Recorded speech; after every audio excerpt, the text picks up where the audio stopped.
শুভ দুপুর, কেমন আছো? আশা করি সবাই ভালো আছো। তো আজকে রান্না করব ইলিশ মাছ। ইলিশ মাছটা করব আলু বেগুন দিয়ে ঝোল।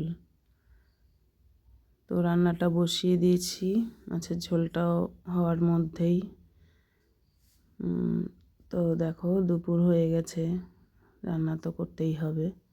তো রান্না বান্না মোটামুটি হয়ে গেছে, দেখা যাক কি রান্না করে নিলাম। তো আজকে রান্না করেছি ভাত, ভাত তো আছেই, সঙ্গে আছে একটু মূলোর শাক ভাজা বেগুন দিয়ে, আর আছে একটু লেবু, আর ফুলকপি পনিরের তরকারি করেছিলাম কালকে, সেটা একটু আছে। ডাল আছে একটু, শিম দিয়ে করেছিলাম, কলাইয়ের ডাল, সেটাও আছে।